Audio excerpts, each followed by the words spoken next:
രാജ്യത്തെ ആദ്യ അതിദാരിദ്ര്യമുക്ത സംസ്ഥാനമായി കേരളം മാറുകയാണ്. കേരള പിറവി ദിവസമായി ഇന്ന് മുഖ്യമന്ത്രി പിണറായി വിജയൻ ആ ചരിത്ര പ്രഖ്യാപനം നടത്തും. വൈകിട്ട് സെൻട്രൽ സ്റ്റേഡിയത്തിൽ പൊതുസമ്മേളനവും സംഘടിപ്പിക്കും. പൊതുസമ്മേളനത്തിൽ ഇന്ത്യൻ സിനിമയുടെ ഇതിഹാസങ്ങളായ മമ്മൂട്ടിയും മോഹൻലാലും കമൽഹാസനും വിശിഷ്ട അതിഥികളായി എത്തുകയും ചെയ്യും. നമ്മുടെ ചരിത്ര ദിവസത്തിന്, ചരിത്ര മുഹൂർത്തത്തിന് സാക്ഷിയാകാനായി ഷീജ തിരുവനന്തപുരത്ത് നിന്ന് സമഗ്ര വാർത്തകളുമായി വിശദാംശങ്ങളുമായി എന്നോടൊപ്പം ചേരുകയാണ്. Sheeja, good morning. ഓരോ മലയാളിയും ഏറ്റവും അഭിമാനത്തോടെ തല ഉയർത്തി നിൽക്കുന്ന ദിവസം കൂടിയാണ് ഇന്ന്. രാജ്യത്തെ ആദ്യ അതിദാരിദ്ര്യമുക്ത സംസ്ഥാനമായി നമ്മുടെ കേരളം ഇന്ന് മാറുകയാണ്. നമ്മുടെ മുഖ്യമന്ത്രി ഇന്ന് ചരിത്ര പ്രഖ്യാപനം നടത്തും. ആ നിമിഷത്തിന് നമ്മൾ കാതോർത്തിരിക്കുകയാണ് ഷീജ. രാവിലെ നിയമസഭയുടെ പ്രത്യേക സമ്മേളനം, അതിനുശേഷം വൈകിട്ട് നടക്കുന്ന മഹാപൊതുസമ്മേളനം. കേരളത്തിന്റെ ആ ചരിത്ര മുഹൂർത്തത്തിലേക്ക്.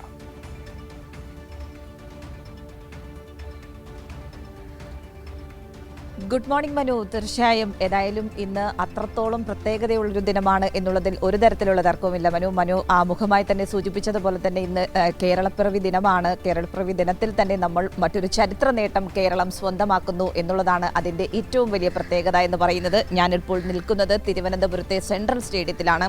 ഈ സെൻട്രൽ സ്റ്റേഡിയത്തിലായിരിക്കും വൈകുന്നേരം 5 മണിക്ക് മുഖ്യമന്ത്രി പിണറായി വിജയൻ കേരളം അതിദാരിദ്ര്യ മുക്ത സംസ്ഥാനമായി മാറി എന്നുള്ള വലിയ പ്രഖ്യാപനം നടത്തുക. അതിന് മുന്നോടിയായി തീരുമാനിച്ചിട്ടുള്ള കാര്യങ്ങൾ എന്ന് പറയുന്നത് രാവിലെ 9 മണിക്ക് നിയമസഭയുടെ പ്രത്യേക സമ്മേളനം ചേരുന്നുണ്ട്. ഈ പ്രത്യേക സമ്മേളനത്തിൽ ചട്ടം 300 പ്രകാരമുള്ള പ്രത്യേക പ്രസ്താവന മുഖ്യമന്ത്രി നടത്തുന്നതായിരിക്കും. ഏത് രീതിയിലാണ് കേരളം അതിദാരിദ്ര്യ മുക്തമായത്, അതോടൊപ്പം തന്നെ അതിൽ സംസ്ഥാന സർക്കാർ ഏത് രീതിയിലാണ് ആ ഒരു നേട്ടം കൈവരിക്കുന്നതിലേക്ക് എത്തിയത്, ഒപ്പം അവരെ ഇനി ഏത് രീതിയിൽ ചേർത്ത് നിർത്തി മുന്നോട്ട് പോകാനാണ് സംസ്ഥാന സർക്കാർ ആലോചിക്കുന്നത്, ഇതൊക്കെ മുഖ്യമന്ത്രിയുടെ ചട്ടം 300 അനുസരിച്ചുള്ള പ്രസ്താവനയിൽ ഉണ്ടാകുന്നതായിരിക്കും. പ്രത്യേക നിയമസഭാ സമ്മേളനത്തിൽ അത് മാത്രമാണ് കാര്യപരിപാടി തീരുമാനിച്ചിട്ടുള്ളത്. അതിനുശേഷമാണ് വൈകുന്നേരം ഇവിടെ സെൻട്രൽ സ്റ്റേഡിയത്തിലേക്ക് എത്തുക. സെൻട്രൽ സ്റ്റേഡിയത്തിൽ പരിപാടികൾ തീരുമാനിച്ചിട്ടുള്ളത് 3 മണിക്ക് ഇവിടെ കലാപരിപാടികൾ ആരംഭിക്കുന്നതായിരിക്കും. എനിക്ക് പിന്നിൽ കാണുന്ന ഇവിടെയാണ് 10,000-കണക്കിന് ആളുകൾ പങ്കെടുക്കുന്ന വൈകിട്ടത്തെ പൊതുസമ്മേളനം നടക്കുക. ഏതായാലും അതിന് വേണ്ടിയിട്ടുള്ള എല്ലാ ഒരുക്കങ്ങളും ഇവിടെ പൂർത്തിയായി കഴിഞ്ഞിട്ടുണ്ട് എന്നുള്ള കാര്യം തന്നെയാണ് എടുത്തു പറയേണ്ടത്. കൃത്യം 3 മണിക്ക് കലാപരിപാടികൾ ആരംഭിക്കുന്ന രീതിയിലാണ് ക്രമീകരിച്ചിരിക്കുന്നത്. 2 മണിക്കൂർ കലാപരിപാടികൾ ഉണ്ടാകും. അതിനുശേഷം 5 മണിക്ക് കൃത്യം 5 മണിക്ക് തന്നെ പൊതുസമ്മേളനം ആരംഭിക്കുന്നതായിരിക്കും. മുഖ്യമന്ത്രി പിണറായി വിജയനായിരിക്കും പൊതുസമ്മേളനം ഉദ്ഘാടനം ചെയ്യുക. അതോടൊപ്പം തന്നെ കേരളം അതിദാരിദ്ര്യ മുക്തമായി എന്നുള്ളൊരു പ്രഖ്യാപനം, ആ സുപ്രധാനമായ പ്രഖ്യാപനം കൂടി നടത്തുക എന്നുള്ളതാണ്. അതിനൊപ്പം തന്നെ എടുത്തു പറയേണ്ടത് ഇന്നത്തെ ഈ ഒരു ചടങ്ങിൽ വിശിഷ്ടാതിഥികളാകുന്നത് ഇന്ത്യൻ സിനിമയുടെ ഇതിഹാസങ്ങളായിട്ടുള്ള മമ്മൂട്ടിയും മോഹൻലാലും കമൽഹാസനുമാണ് എന്നുള്ളതാണ് അതിൻ്റെ മറ്റൊരു പ്രത്യേകത. കാരണം അത് എത്ര ഗൗരവമാണ് ഈ വിഷയത്തിനുള്ളത് എന്നുള്ളത് അത് തന്നെ നമുക്ക് മനസ്സിലാക്കി തരുന്നുണ്ട്. അങ്ങനെ ആ വിശിഷ്ടാതിഥികളെ പോലും തീരുമാനിച്ചിരിക്കുന്നത്. ഏതായാലും അതിനുശേഷം ഏകദേശം 6:30 വരെയാണ് ഈ പൊതുസമ്മേളനം തീരുമാനിച്ചിട്ടുള്ളത്. പൊതുസമ്മേളനം തീരുമാനിച്ചിട്ടുള്ള സമയത്തിന് ശേഷം 6:30-ക്ക് വീണ്ടും ഒരു മ്യൂസിക് ഫ്യൂഷനോടുകൂടിയാണ് ഈ പരിപാടികൾക്ക് പരിസമാപ്തിയാകുക എന്നുള്ളതാണ് ഇവിടെ നിന്നും കൂട്ടിച്ചേർക്കേണ്ടത്.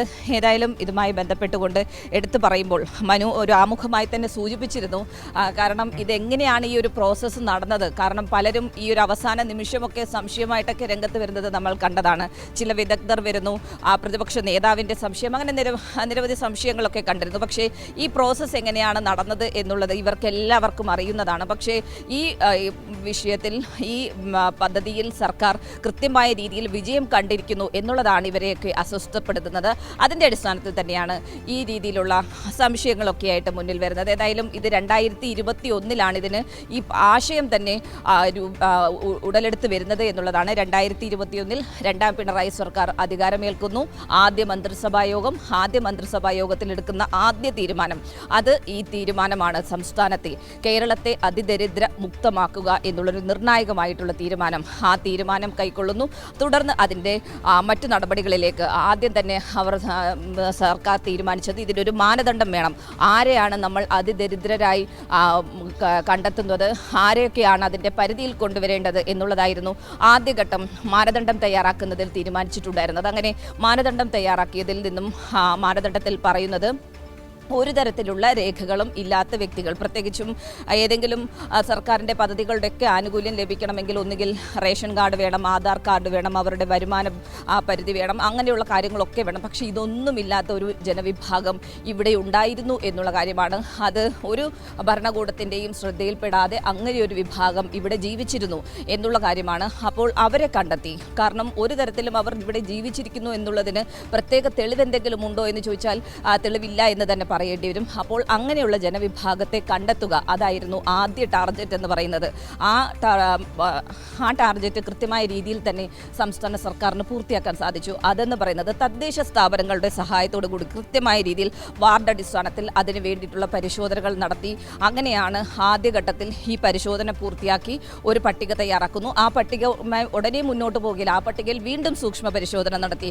അങ്ങനെയാണ് ഈ 64,006 കുടുംബങ്ങളെ കണ്ടെത്തുന്നത്. അതിൽ നിന്നായി 1,03,099 പേരെയാണ് ഈ രീതിയിൽ അതിദരിദ്രരായി കണ്ടെത്തിയിട്ടുണ്ടായിരുന്നത്. പിന്നീട് നടന്നതെന്ന് പറയുന്നത് അവരുടെ ജീവിത നിലവാരം മെച്ചപ്പെടുത്തുന്നതിന് വേണ്ടിയിട്ടുള്ള നടപടികളായിരുന്നു. ചിലർക്ക് ഭക്ഷണം കഴിക്കാനില്ല, അങ്ങനെയുള്ളവർക്ക് കമ്മ്യൂണിറ്റി കിച്ചണിൽ നിന്നും ഭക്ഷണം എത്തിച്ചു കൊടുക്കുന്നു.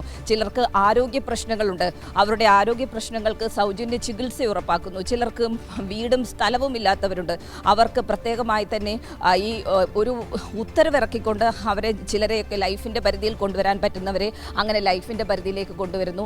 മറ്റുള്ളവർക്ക് സ്ഥലം കണ്ടെത്തി വീട് വയ്ക്കുന്നതിനുള്ള നടപടികൾ, അങ്ങനെ വിവിധ ആവശ്യങ്ങളാണ് ഓരോ കണ്ടെത്തുന്നവർക്കും ഉണ്ടായിരുന്നത്. കാരണം അവർ എല്ലാവരും ഒരേ പ്രശ്നങ്ങൾ നേരിടുന്നവരായിരുന്നില്ല. ചിലർക്കൊക്കെ ഗുരുതരമായിട്ടുള്ള ആരോഗ്യ പ്രശ്നങ്ങൾ ഉള്ളവരുണ്ടായിരുന്നു, കരൾ മാറ്റൽ ശസ്ത്രക്രിയയ്ക്ക് വിധേയമാക്കപ്പെട്ടവരുണ്ടായിരുന്നു. അങ്ങനെ അവരെ പൂർണ്ണമായും സർക്കാർ ഏറ്റെടുക്കുകയായിരുന്നു എന്നുള്ളതാണ്. അങ്ങനെയാണ് അവരുടെ ജീവിത നിലവാരം ആകെ മാറുന്ന ഒരു സാഹചര്യത്തിലേക്ക് എത്തിയത്. ഇപ്പോൾ അവർ ഇവിടെയുണ്ട്, നമ്മുടെ സമൂഹത്തിൽ നമുക്കൊപ്പം ഉണ്ട് എന്നുള്ളതിൻ്റെ ഒരു തിരിച്ചറിവ് കൂടിയായി മാറുകയാണ് ഈ ഒരു പ്രഖ്യാപനം എന്നുള്ളത് എടുത്തു പറയേണ്ടത് തന്നെയാണ്. മനു, ഏതായാലും ആ ഒരു നിർണായക പ്രഖ്യാപനം, ആ പ്രഖ്യാപനത്തിന് വേണ്ടിയാണ് നമ്മൾ ഏവരും കാത്തിരിക്കുന്നത്.